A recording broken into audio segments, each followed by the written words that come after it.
क्योंकि भुट्टो का वो जो लास्ट लाइन थी ना, फांसी के ऊपर लगते वक्त उन्होंने एक लाइन बोली थी जो हमेशा सबको तकरीबन सबने सुनी हुई थी कि भाई मेरी कौम को बता देना कि बुज़दिल कौमों के बहादुर लीडरों का यही हाल हो कि वो हमने जो है वो अक्लमंदी का नाम दे रखा है, किसी की शराफत को हमने बेवकूफ़ी समझा हुआ है, किसी की ईमानदारी को जो है वो हम ये समझते हैं कि ये तो हमें कोई बावल है। ऐसा नहीं, क्रिकेट टीम थोड़ा सा अच्छा बहुत रिस्पॉन्स दे रही है, हमें खुश हो जाना चाहिए भाई।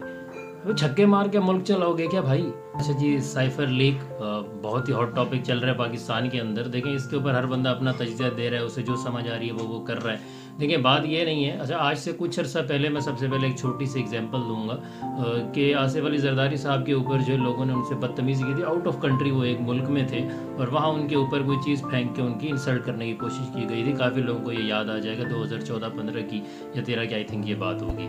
तो उस टाइम पे मैंने तब भी मेरा ये स्टैंड था अपने गैदरिंग के अंदर कि यार देखो ये गलत हुआ है। इसलिए नहीं कि मैं उस पर्सन को पसंद करता हूँ या ना पसंद करता हूँ, मेरा एक पर्सनल मैटर है। But the thing was that कि वहाँ पे वो एज अ पाकिस्तानी था, एज अ पाकिस्तानी वजीर आजम था वो। लाइक वो जो चीज़ फेंकी गई थी पाकिस्तानी वजीर आजम की तरफ फेंकी गई थी, इंडिविजुअली उस पर्सन की तरफ नहीं फेंकी गई थी। यही सेम चीज़ जो है वो आती है हमारे साइफर वाले प्रॉब्लम के अंदर। और ये जितना भी मसला चल रहा है इसके अंदर कि रिकॉर्डिंग्स जो निकल रही हैं, जो कहा जा रहा है वो ये कहा जा रहा है कि वो पीएम हाउस की हैं।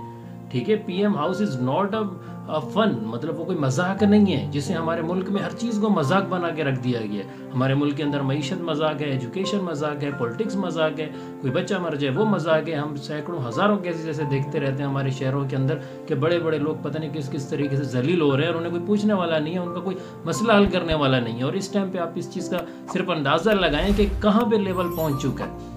इस टाइम पे लेवल कहाँ पे पहुंच चुका है कि आपके पीएम हाउस वगैरह जो है वो भी सेफ नहीं है। देखिए, call recording ETC express, it's not a big deal, it's not a big issue. मैं अगेन कह रहा हूँ, और ये कॉमन चीज़ है। आपको कॉल सेंटर इवन के सिम वालों के पास से सारा डेटा मिल जाता है, आपकी अपनी सिम का मिल जाएगा, दूसरों का मिल जाता है। It's not a big issue. But the issue is that कि अगर पीएम हाउस भी सेफ नहीं है, ठीक है, वो नेक्स्ट स्टेप है कि भाई उसके अंदर जो है वो क्या डिस्कशंस हैं, क्या डिस्कशंस नहीं है। जो गलत है, ठीक है, आपने उनको फिर पहले क्यों छोड़े रखा?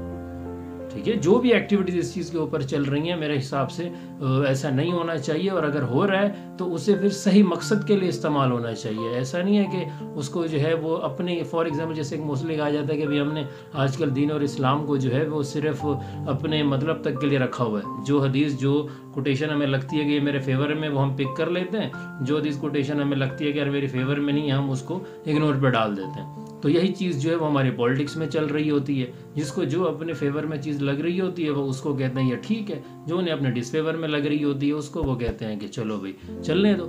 ये तो अल्लाह का करम है हमारे मुल्क के ऊपर कि अब तक ये चल रहा है। मगर हमारे मुल्क में हमेशा से जो जिस तरीके का एक बंदरबांट बना के रखा गया है, आप हिस्ट्री उठा के देख लें, बड़े बड़े सियासतदान जो हैं वो किस तरीके से शहीद हुए हैं, उनके साथ क्या जो है वो मतलब रवैये क्या रखे गए यार।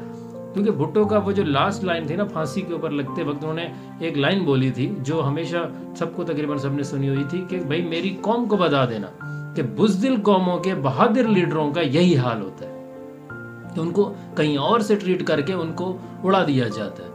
तो हमारी कौम को सोचना चाहिए, हमारी कौम को थोड़ा सा अपने सेंस को, थोड़ा अपनी चीज़ों को देखना चाहिए। इवन हमारी यंग जनरेशन इस टाइम पे जो है टोटली दूसरी साइड्स पे चली गई है। हमारे मुल्क के अंदर लेजेंड्स अगर आप देखें तो वो लोग बन रहे हैं जो बेतुकी हरकतें कर रहे हैं, जिन चीज़ों के ऊपर न सर है न पाँव है, वो हमारे यहाँ सेलिब्रिटीज़ बन रही हैं चीज़ें। मतलब एक जो होता है ना कि सीरियसनेस तो हमारी कौम से निकल गई है।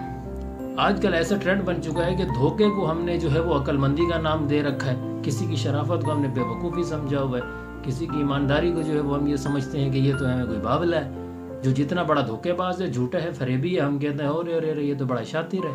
इस तरफ तो हमारी साइकी चली गई है ओवरऑल एज अ नेशन, और दूसरी तरफ हमारे मुल्क के ये हालात हैं। Like where we are going, मतलब कोई एक ट्रैक, कोई एक पहलू ऐसा नहीं है। पाकिस्तानी क्रिकेट टीम थोड़ा सा अच्छा बहुत रिस्पॉन्स दे रही है, हमें खुश हो जाना चाहिए भाई। अभी छक्के मार के मुल्क चलाओगे क्या भाई? मुल्क चलाने के लिए हमेशा अलग चीज़ों की ज़रूरत पड़ती है, कौम को कौम बनना पड़ता है।